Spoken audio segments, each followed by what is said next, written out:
Welcome to Snippets of Wisdom with your host, Dr. Mike Corral and Dr. Michael J. Murphy. Snippets of Wisdom is the boomer's gift to the next generation and to the world at large. Dr. Michael J. Murphy and Coach Dr. Mike Corral are experienced psychotherapists, writers, and healers who find the greatest satisfaction in sharing the benefits of a lifetime of struggle and learning. Coach Mike has spent decades spreading deep wisdom and supporting youth through the juvenile justice system.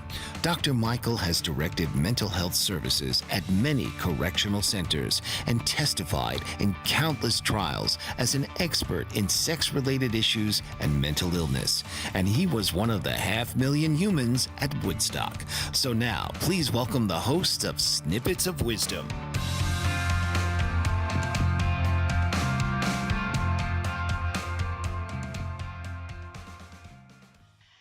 And welcome to Snippets of Wisdom. I'm Dr. Mike Corral. With me is co-host Dr.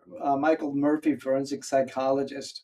Today, we're talking about something very, very interesting. We're bringing together two thinkers who never met, who wrote in different eras and spoke different languages, yet they have both diagnosed the same human vulnerability. We're talking about Hannah Arendt, who wrote the banality of evil, a story about Eichmann, who worked during World War One and was responsible for acts of genocide. And we're also talking about Napoleon Hill, who called that same way of thinking drifting. He called it drifting. When a person stops thinking for themselves, something else begins to happen. Something else takes over and thinks for them. When somebody stops thinking for themselves, they become vulnerable to manipulation. Arendt saw this in the machinery of totalitarianism, ordinary people committing ordinary harm because they surrendered the capacity for moral judgment. Hill saw it as the psychology of fear, people losing their lives to indecision, to conformity, and unconscious influence. Both warn us that the unclaimed mind becomes occupied territory. There's an ethical issue to this. Dr. Murphy, tell us a little bit more about the ethics behind simply choosing to be unaware versus doing something at someone else's command. Well, it's great to be back with you again today and to deal with this very deep psychological and philosophical issue. I just wanted to give a little background. I actually majored in philosophy as an undergraduate and love the field of philosophy and all of the complexities that it offers in terms of our understanding of our lives and all of our choices over the course of our lives. It's just very, very profound that most of the topics that we're going to be talking about today are ethical issues, the subfield of philosophy called ethics, which has to do with the choices that we make about right and wrong behavior. How do we make the choices that we do each day in our lives about whether we will engage in certain kinds of behavior, fundamentally are ethical decisions. Yeah. So we need to have some kind of system that guides us in terms of the choices that we make every day of our lives. And these circumstances that we'll be talking about with Hannah Arendt and, and her book Napoleon Hill. about the banality of evil is one of those examples where that was really presented front and center in a very dramatic way. This is a situation with Eichmann, and people will remember Adolf Eichmann was a German, sort of not really a soldier. He was an administrator in the Nazi Party who arranged and organized and actually carried out, at least administratively, lots of the aspects of the Holocaust and the mass murder of the Jewish people at the time of the Second World War. And so it really was something that was a horrible event. And he was able to escape after World War II. He was able to escape Germany and get himself over to the country of Argentina. And so he was able to inhabit that country for a number of years before the Israeli Secret Service, the Mossad, discovered that he actually was residing there. They were informed by people who knew where he was, that that's where he was. So they went over to Argentina, and over the period of many months, they created a plan to abduct him from Argentina and bring him back to Israel for trial on the really grievous crime of participating in the genocide of the Jewish people.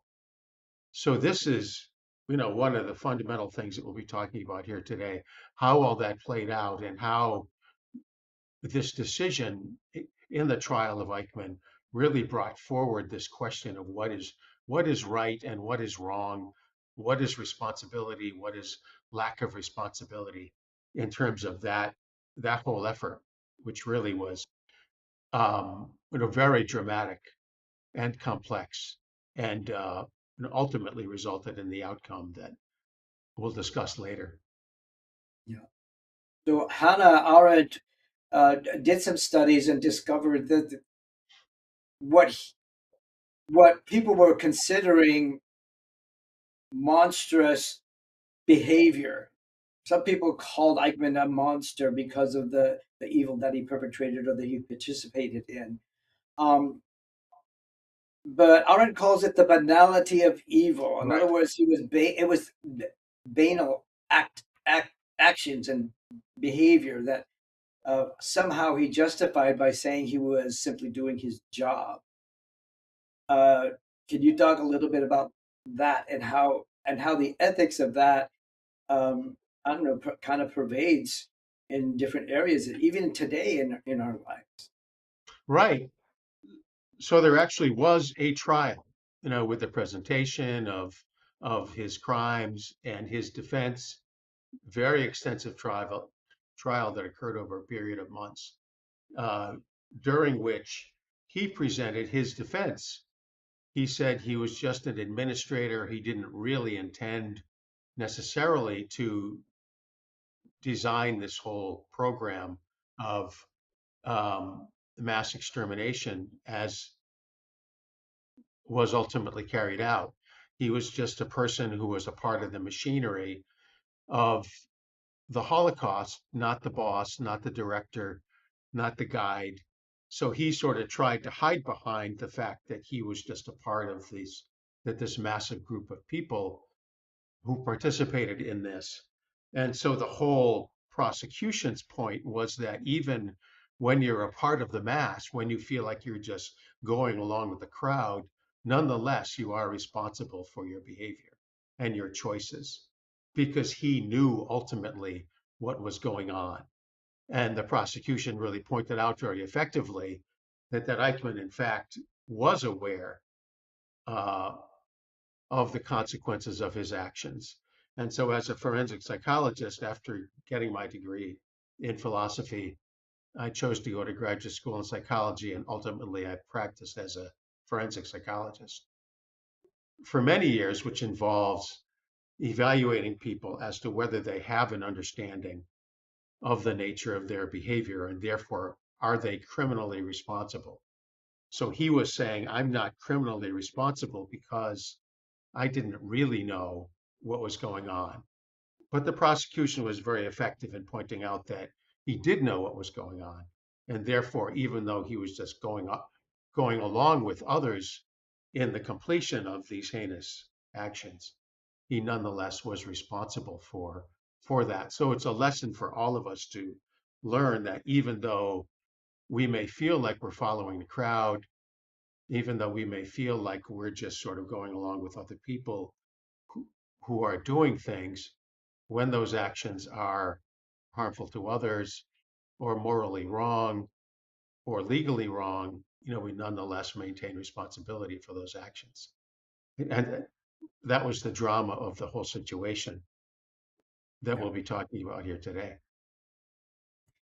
That brings to mind a couple of things that are going on today that are actually of extreme importance. have human trafficking taking place, have been taking place for decades now. And I'm sure in those arenas there are people who are working for authorities that will I don't know, just kind of uh, blame the authority, blame somebody else because they're just doing their job as well in all of this. Even if it's like turning a blind eye to what may be happening, or claiming that you're just unaware of what's going on. And that's their job. That's where their livelihood comes from. You know, what are your thoughts on that and some of those issues that are going on today? Right. I think that this is something that we face every day. I mean, we are beings who have the capacity and therefore the responsibility to make choices about right and wrong, right? So the field of ethics is one that sort of puts forward that we must make a choice. Even choosing to be passive, choosing to go along with the crowd is a choice that we're making, by choosing to not make a choice or thinking we're not making a choice. Nonetheless, we are making a choice about our behavior and how we participate in what's going on. So I think that the critical issue that gets pointed out is that there's an ethical aspect to our daily lives. And when we go through our lives, we really need to give that the attention that it deserves, really understanding whether you're a school teacher or a nurse or a medical doctor or an auto mechanic or a carpenter, that every day you're making ethical decisions about how you choose to live and how we choose to manage our behavior, and that those choices have consequences. So that's kind of the interesting part. Hannah Arendt in her book, The Banality of Evil, really sort of pointed out how, as she observed, the prosecution of Adolf Eichmann, how mediocre a person he was. I mean, he seemed to be very ordinary and very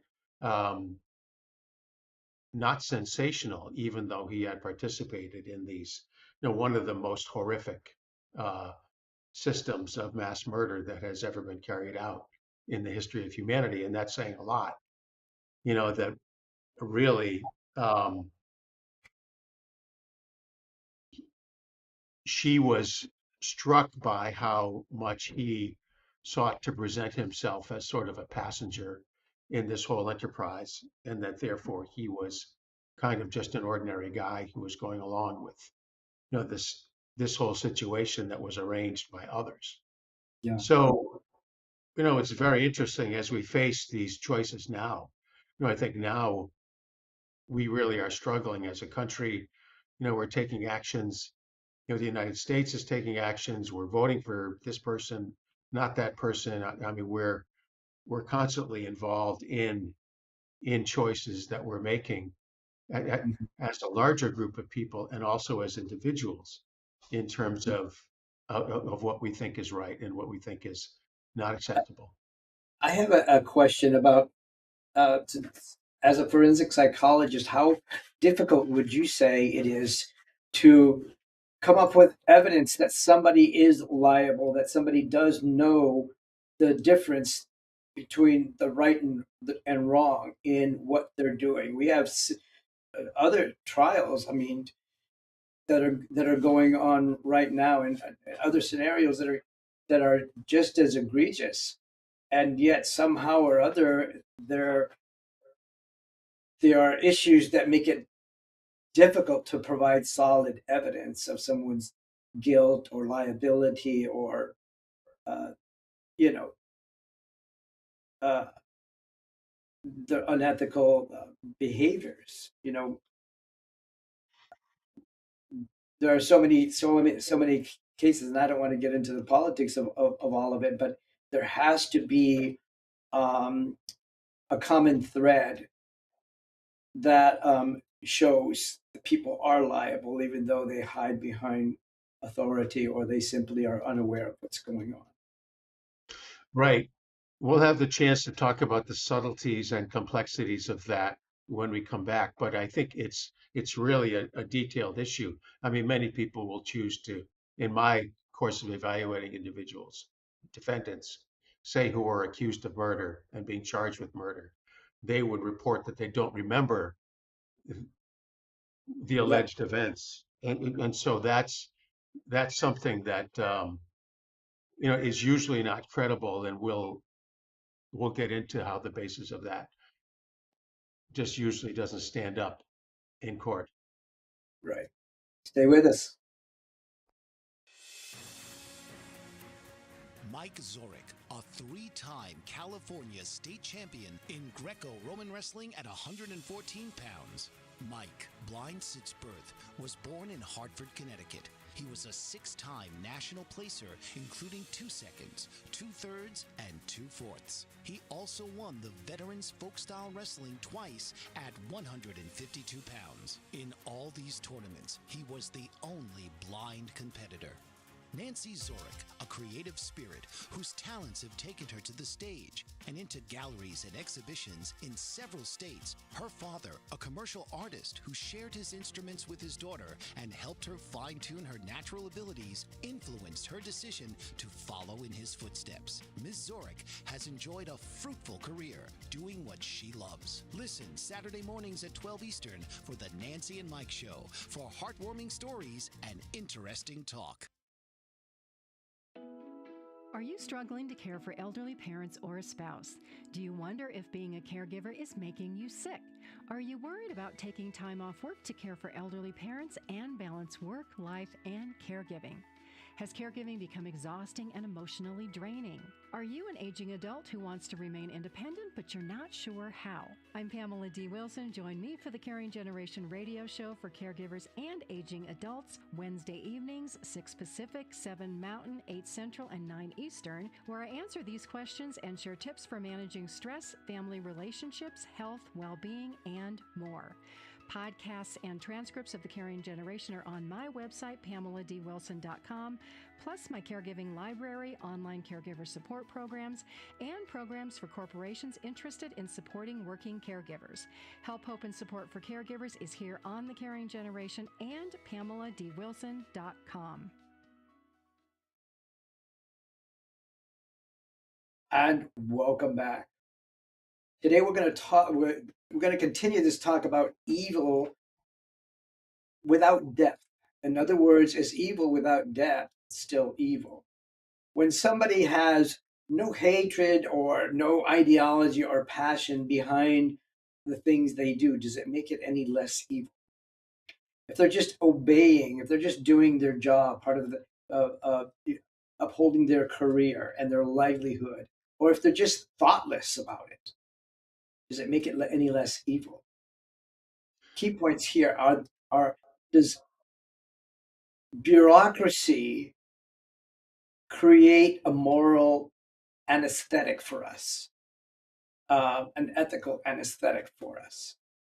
Is it okay to have someone to blame, or are we still liable?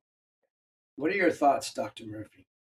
Well, so in my opinion, the answer to that question is a clear and emphatic no. That is that we are responsible for behavior, even if other people are engaging in it, or we think we're following the crowd. Nonetheless, we are responsible. Let me tell just a little bit about the so-called insanity defense.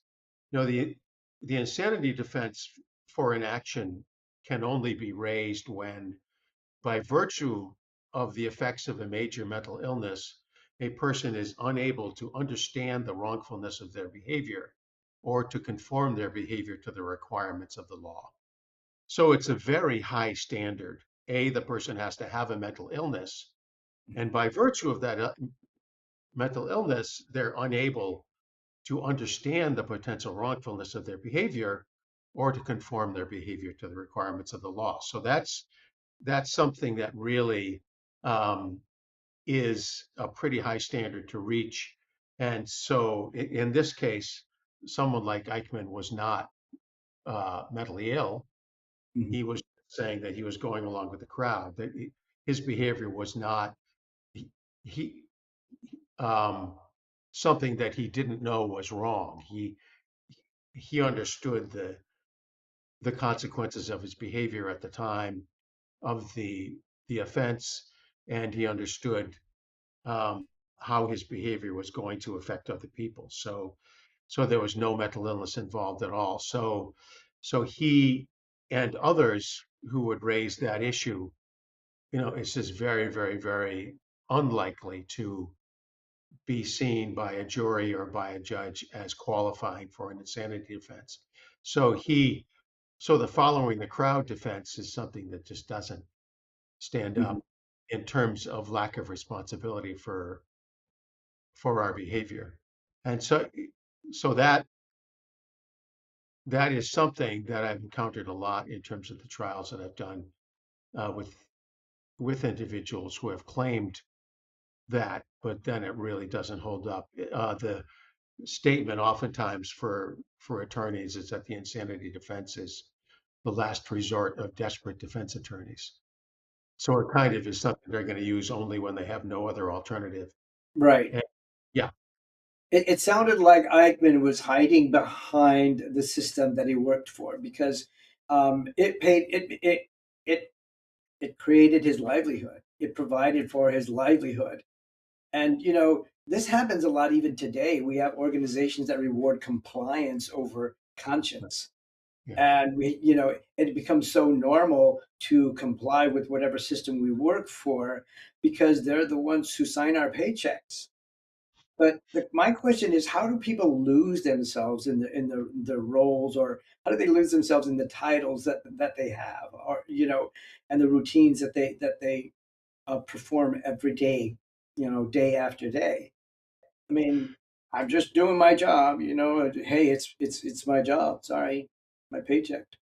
You yeah. know, a livelihood is only, I mean, it's universally justified, but if it's an unethical livelihood, how can that be justified? You know, Right. One of the things that people have talked about a lot lately is mass psychosis. Back in the old days, there was this thing called St. Vitus's dance. Mhm. Suddenly people were sort of psychologically infected with this impulse to just move in a certain way or dance in a certain way. And it seemed like as groups sometimes were swept away in the current of what's going on with the masses, right? So people have talked about mass psychosis. And that definitely is a credible point. I mean, it's not exculpatory in terms of the law. We're still responsible for the behavioral choices that we make, even in the context of strong social influences. But it certainly is the case that it seems like in society, as currents are drifting in the media or in social commentary, that people feel like they are affected by it and they're kind of swept along with the current with regard to those Yeah. those processes. But we nonetheless maintain the responsibility to make choices about our behavior in all those situations. Napoleon Hill wrote a book in 1938 called Outwitting the Devil.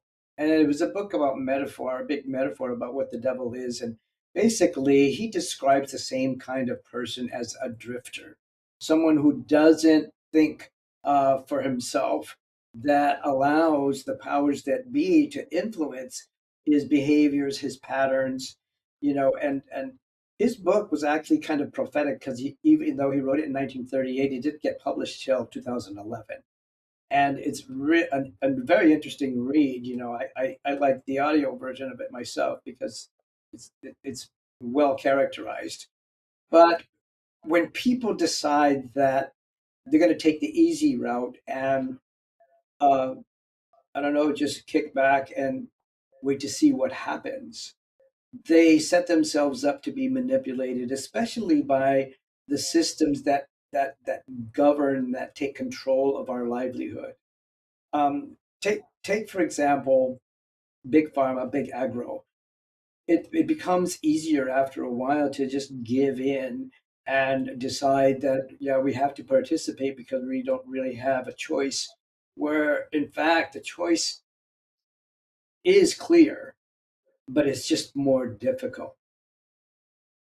How justifiable, my question to you, Dr. Murphy, is it with issues like global warming and the issues of saving the environment and making sure that we clean up our footprint and not contaminate the earth the way we seem to be doing?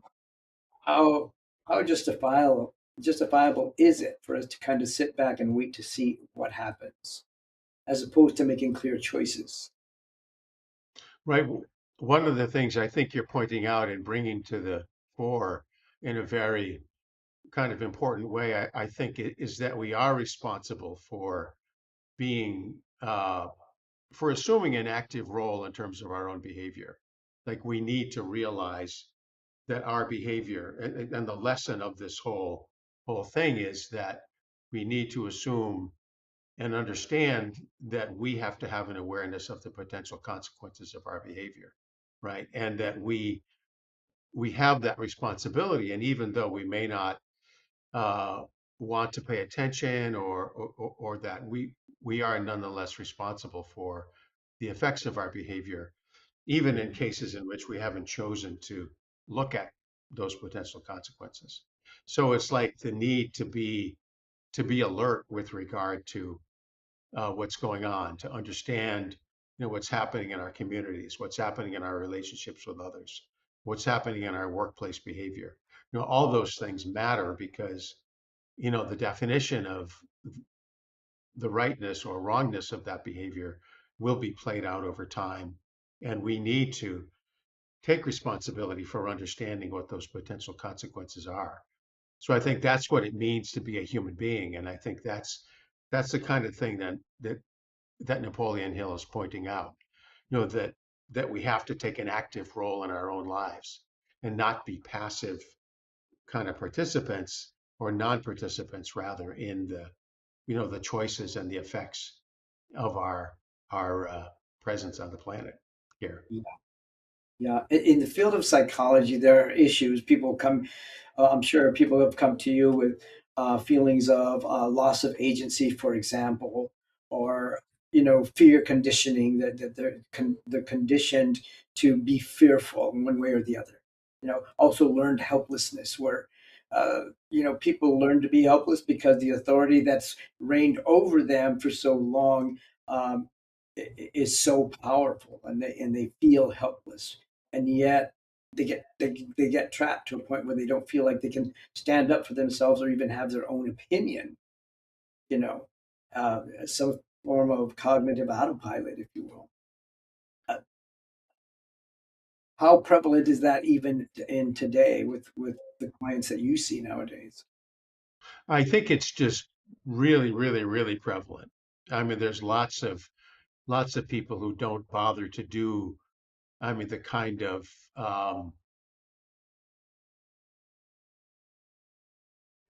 very energy intensive work that is involved in really understanding the potential consequences of our behavior and the choices that we make every day. Now, how we interact with our children, how we interact in the workplace, what we choose to do uh, with our time and energy each day. And I think, the passivity that that can be the default strategy for some people is something that really is just can just happen. It can be a way that things go. And That, so, yeah, I was really going to say, understanding the guiding principles of our behavior in our communities is important. yeah, that passivity becomes collective in nature, and sometimes our society takes a whole, as a society, they take a passive approach to some of this stuff. We'll talk some more about this when we come back. Please don't go away. We're going to talk about the battle for your mind and freedom of thought. Master of words, powerful player, What life-changing words can Dr. Janet Smith Warfield pull out of her magical toolbox that just might mysteriously open a door you never knew was there? A door to free yourself from fear forever. Transform your rage into right action. Release your guilt. Position you into a life of freedom, purpose, passion, power, and peace. All quite suddenly, unexpectedly, and almost miraculously, with no effort on your part. Join Dr. Janet on Dancing with Words, Dancing with Wisdom, as she and her guests show you how words map our experiences, immersing you in a sound bath that relaxes your muscles, opens your mind, and supports you in co-creating your extraordinary life.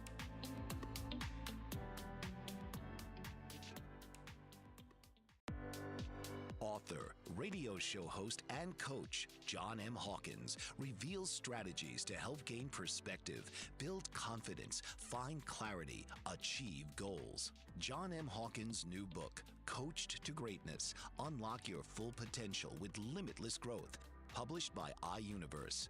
Hawkins reveals strategies to help readers accomplish more. He believes the book can coach them to greatness. Hawkins says that the best athletes get to the top of their sport with the help of coaches, mentors, and others. He shares guidance that helps readers reflect on what motivates them, rediscover and assess their core values, philosophies, and competencies, find settings that allow them to be the most productive, and track their progress towards accomplishing goals.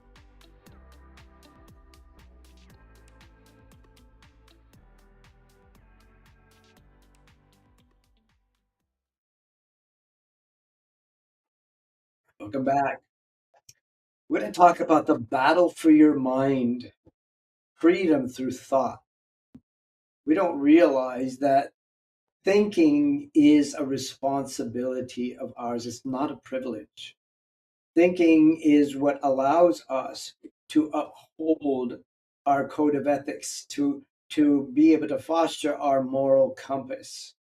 Thinking for ourselves is actually more of a responsibility, because when we don't think for ourselves, we give ourselves over to be manipulated and controlled and, you know, and influenced by some of the things that are easy to blame. I think as individuals, the safeguard becomes awareness, being enlightened enough to where we can actually notice when we're drifting or becoming thoughtless.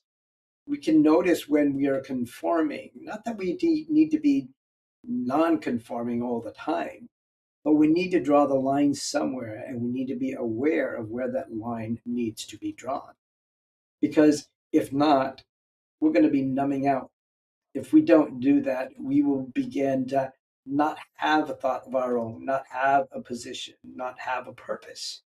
And we all know how important it is to have a purpose and to have meaning in our individual lives. What are your thoughts, Dr. Murphy? Yes, I think that issue of purpose is really the fundamental one, for us now, as a country, as a community, as a planet. We're really at a point in time when we need to define our purpose, and this is another philosophical question that, is fundamental. We think about it's kind of metaphysical. When we ask the question, why are we here? Like, what are we doing? What is our purpose in being here? Yeah, What is the purpose of my life? And I think, the need to clarify that, in with regard to the longer period of our life, but also with regard to what we choose to do every day, it, in terms of our behavior and how we define, the expression of this energy that we have, then we have to make decisions about over the course of our lifetime.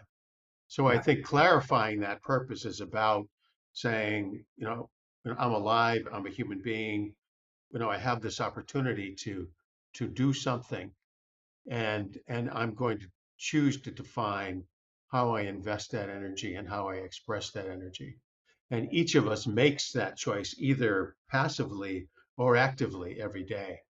And yeah, that's the critical thing. So I think the purpose, and even, you know, when we think about it collectively, the country itself, our communities and our nation, how we're making decisions now about what the purpose Yeah. of our whole community is, and how we want to manifest that is something that's really, uh, it's an opportunity to make, and this is something we've talked about in previous podcasts as well, I think, we have the opportunity now to make decisions that are really going to form the present and the future for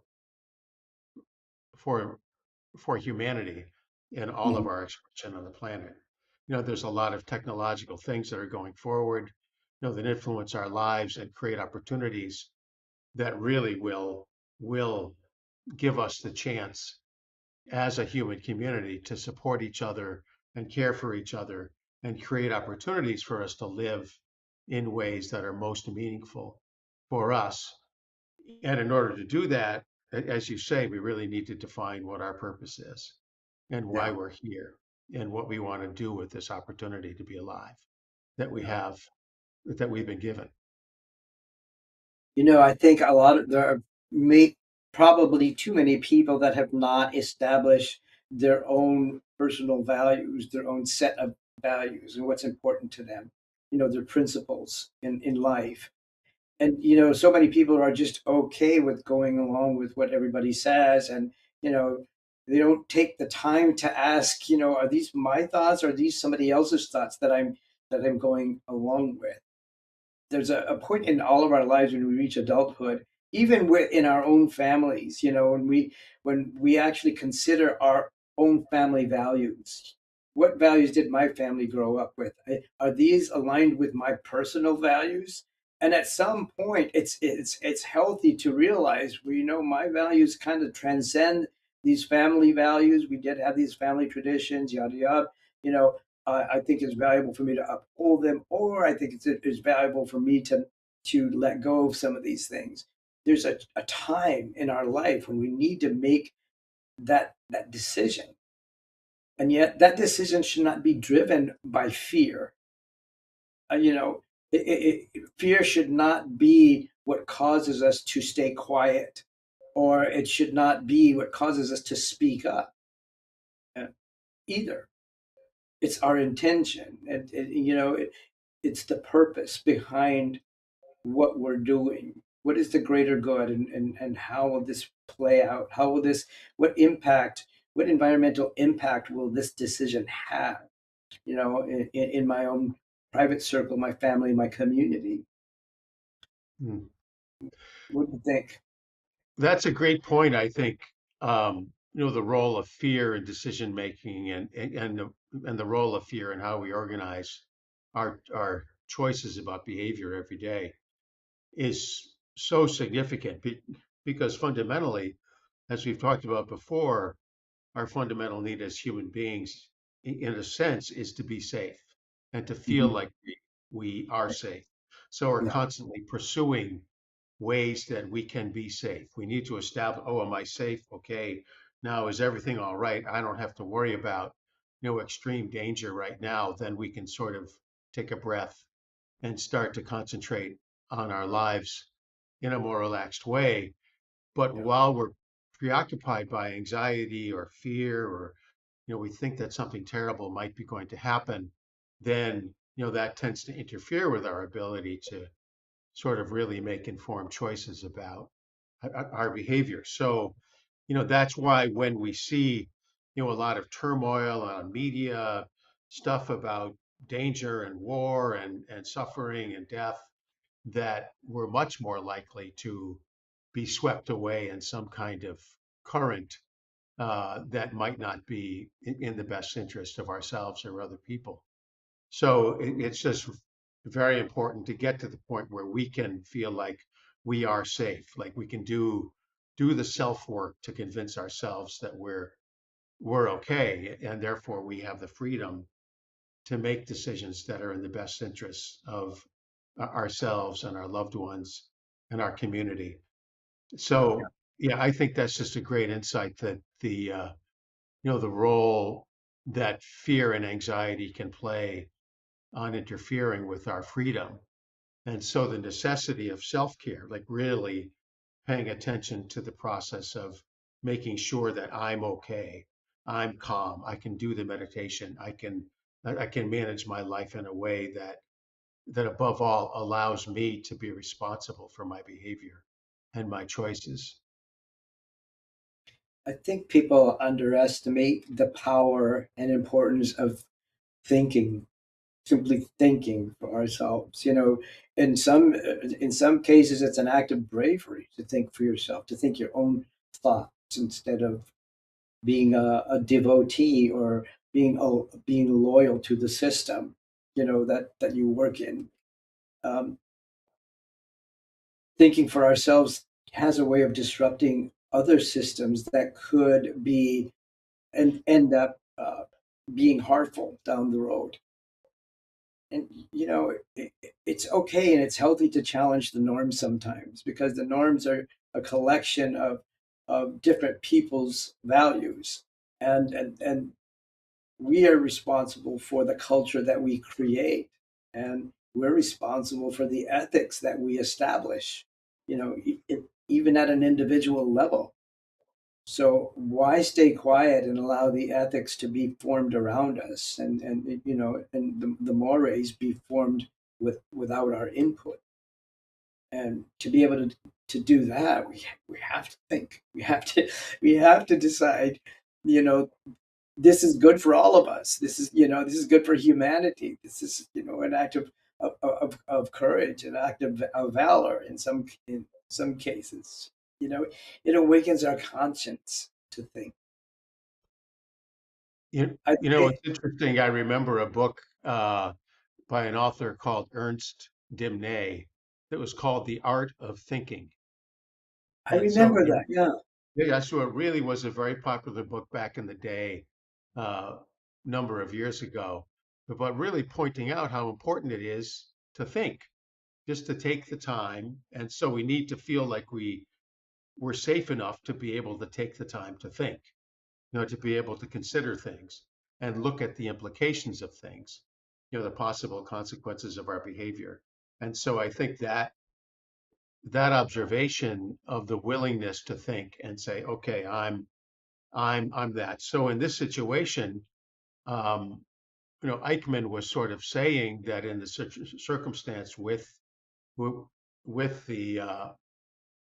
so-called final solution that, that he was involved in, that he was kind of not thinking. He was just going along with the crowd. And so, I think that element of understanding that we are thinking beings, and above all, we need to take responsibility for giving thought to our choices each day with regard to our behavior and our participation in our communities and in our lives on a daily basis. So I think really that's the critical thing, is to really allow oneself to think and to understand that we have an obligation to think. We are those beings that have the capacity to think. And that means to consider things, to consider the consequences of things, to yeah, understand how our behavior might affect other people. There's this cognitive skill called perspective taking ability that is something that's very interesting. And that's something that human beings can do. We can actually imagine what it's like to have the perspective of someone else. It's a frontally mediated skill that we can do as human beings because we have highly developed frontal cortical areas in our brains.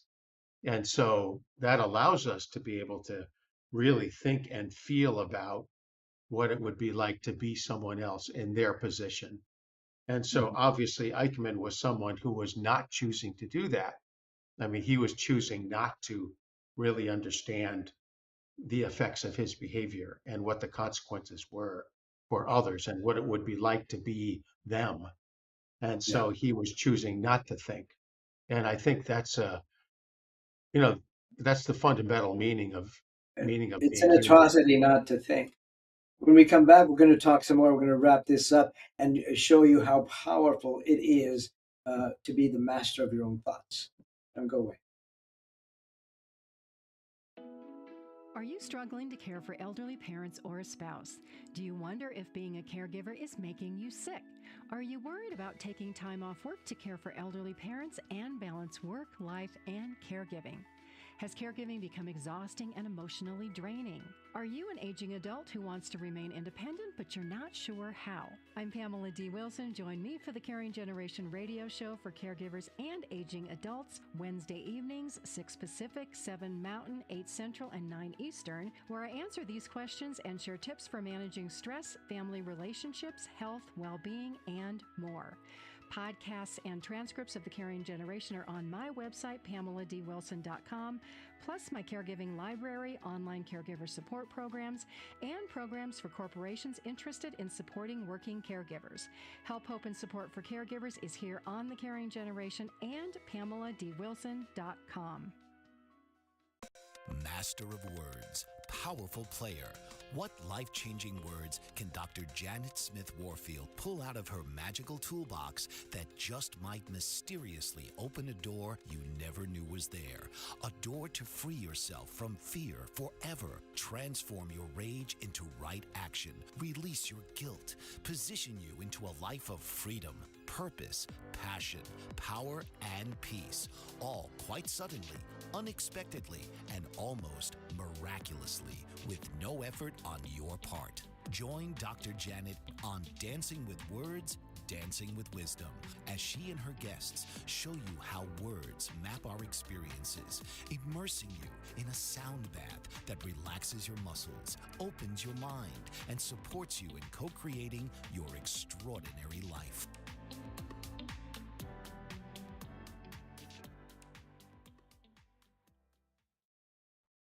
Welcome back. If you're still with us, it's because you found something interesting about what we're saying today, and I want to thank you for that. Be sure to like and subscribe to this channel. Feel free to drop some comments so that we can know what things are interesting you and what we can talk about in future episodes. The important thing with everything that we've been discussing today is that it's not a privilege to think. It's actually a responsibility. But sometimes it feels better than other times to be able to think for ourselves. It feels almost like a luxury for some of us to be able to have our own thoughts and to be independent. The powerful thing about that is that it requires a different part of who we are, an operation in a different human domain, and that is probably closer to the spiritual domain than anything else.